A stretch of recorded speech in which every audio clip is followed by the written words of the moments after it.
You ever feel like life is a storm?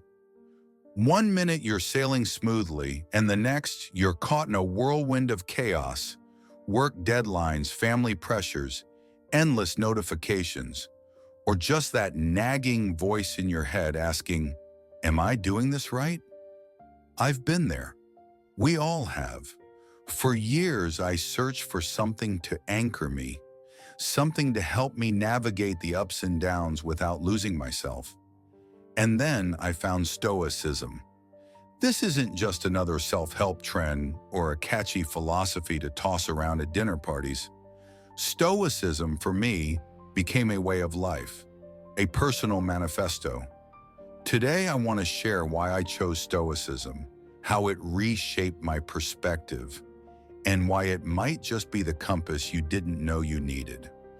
We'll dive deep into my journey, the principles that guide me, and practical ways to apply them in your own life.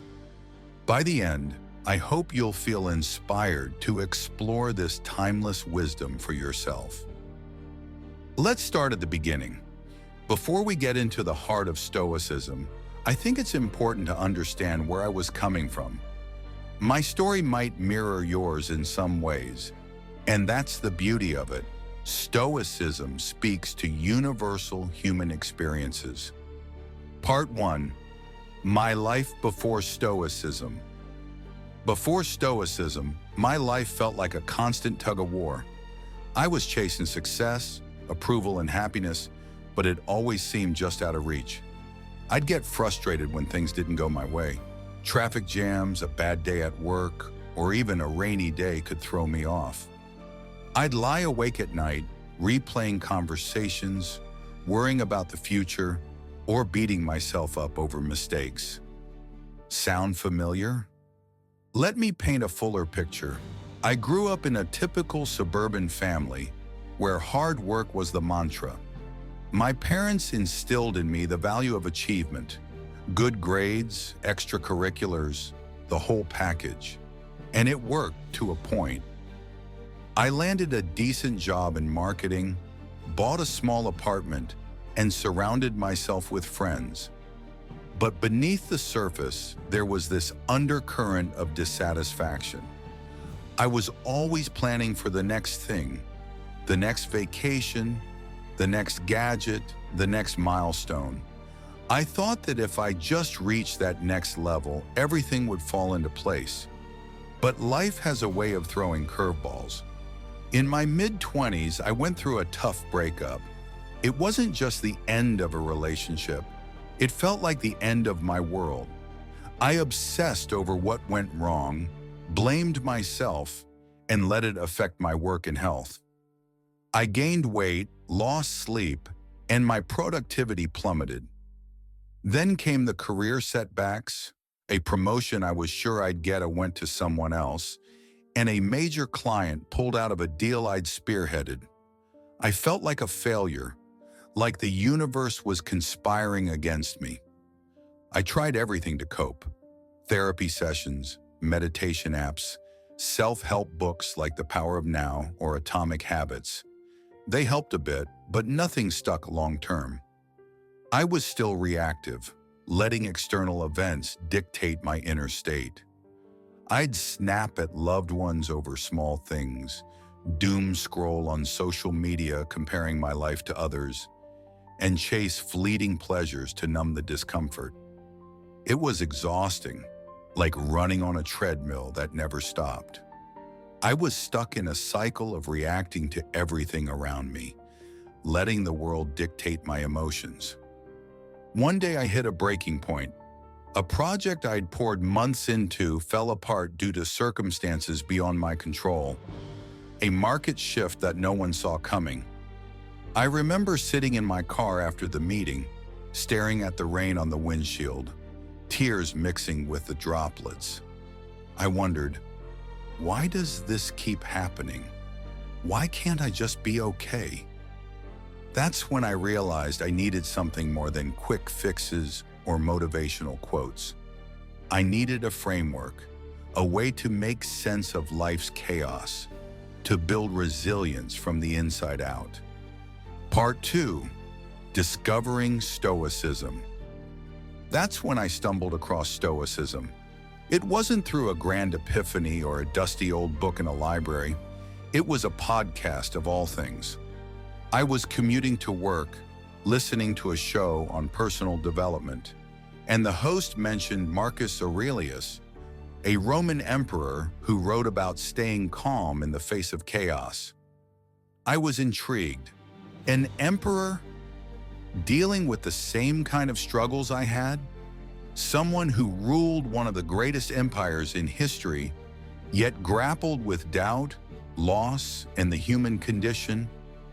I paused the podcast and immediately searched for more.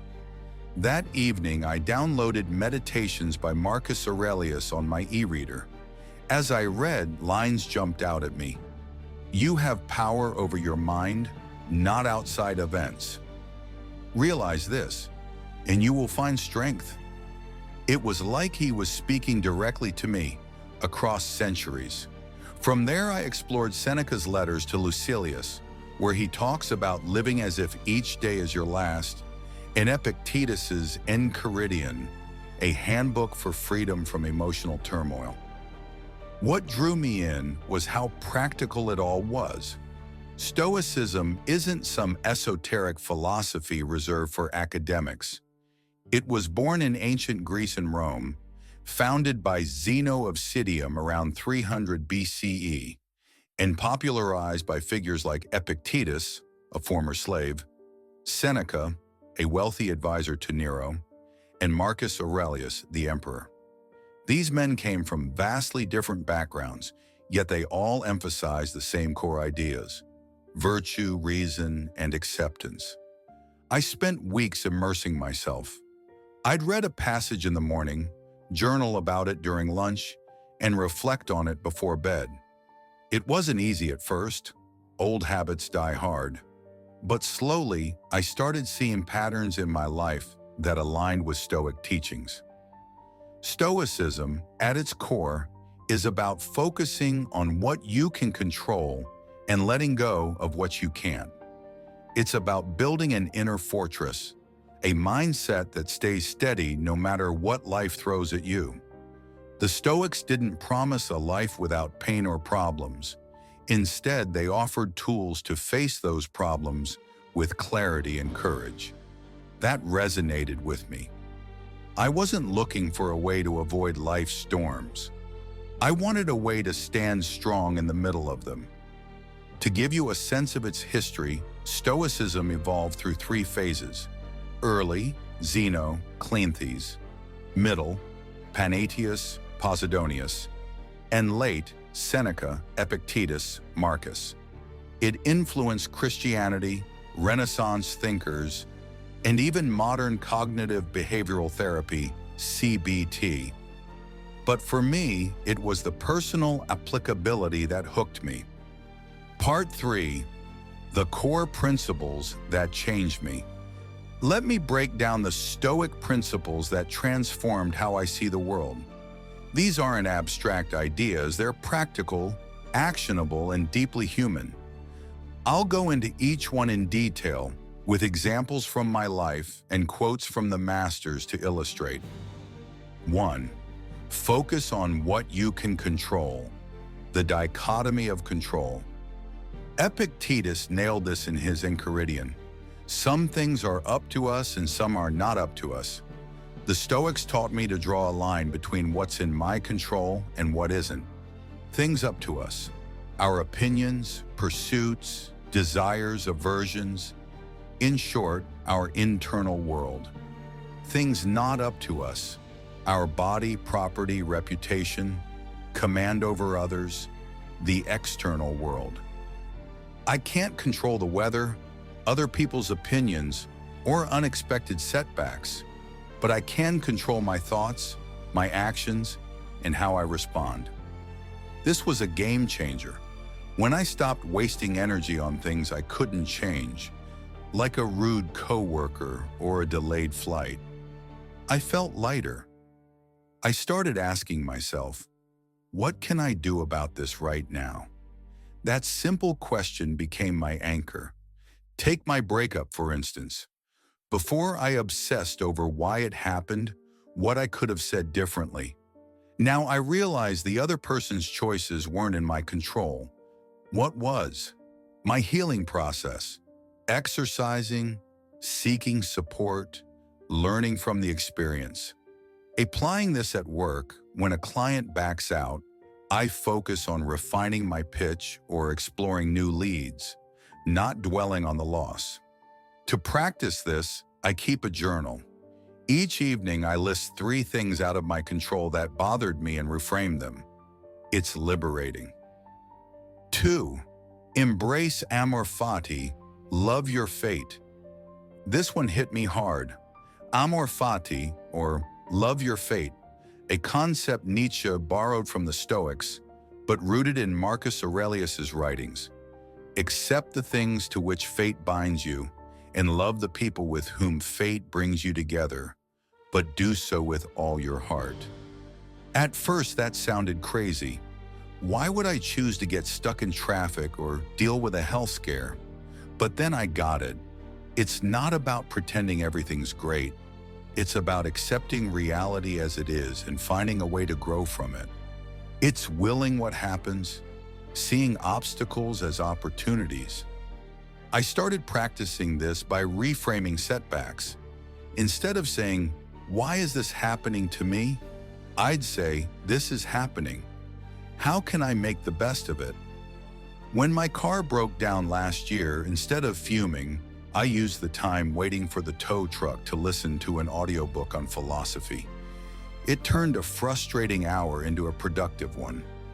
On a deeper level, during my career slump, I embraced it as a chance to reassess my path.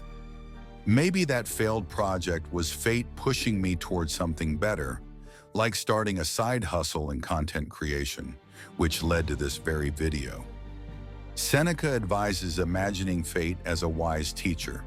Whatever comes, it's for your growth. This mindset shifts victimhood to empowerment. 3. Practice negative visualization, premeditatio malorum. This one sounds grim, but hear me out.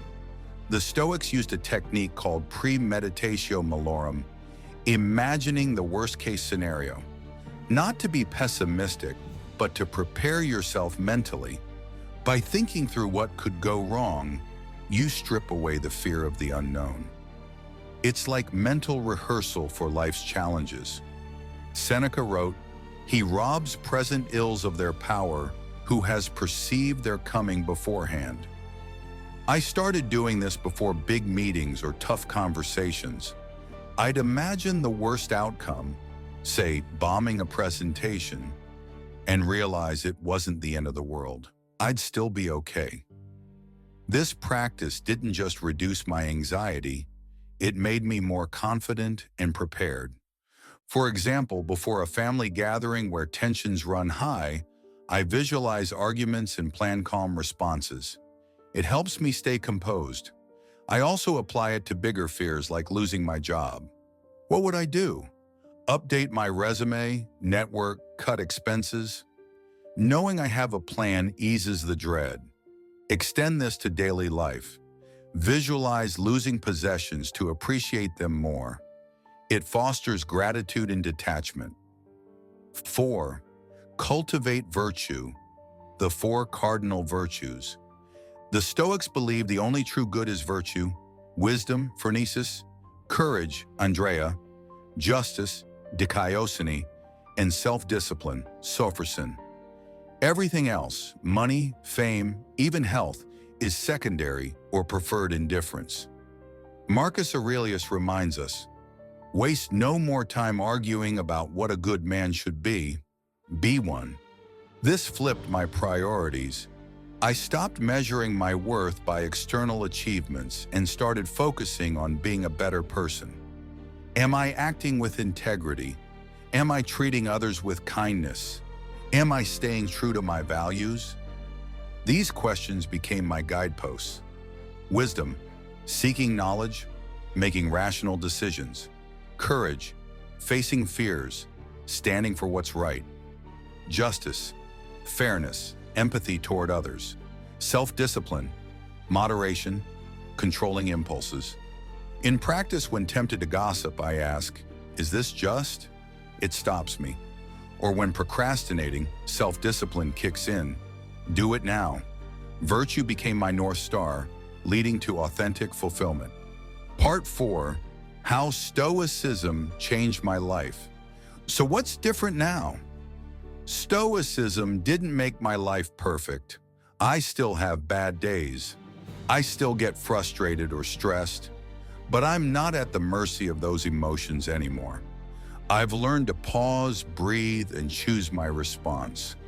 I've stopped chasing things I can't control, like other people's approval or perfect outcomes. Instead, I focus on showing up as my best self every day. One moment stands out. Last year, I faced a health scare. A routine checkup turned into a whirlwind of tests and uncertainty. It started with unusual fatigue, then blood work showed anomalies. Doctors suspected something serious. Before Stoicism, I'd have been a wreck, lost in what-ifs, imagining the worst without preparation. But this time, I leaned on Stoic principles. I applied the dichotomy. I couldn't control the results, but I could control my research, diet, and mindset. I practiced negative visualization, preparing for bad news while hoping for good. Amor fati helped me accept, if this is my path, I'll walk it with strength. Virtue guided me to support my family, staying honest and courageous. The outcome was positive, just a vitamin deficiency. But the process built my resilience. Even if it had been worse, I knew I could handle it. Stoicism also made me a better friend, partner, and colleague.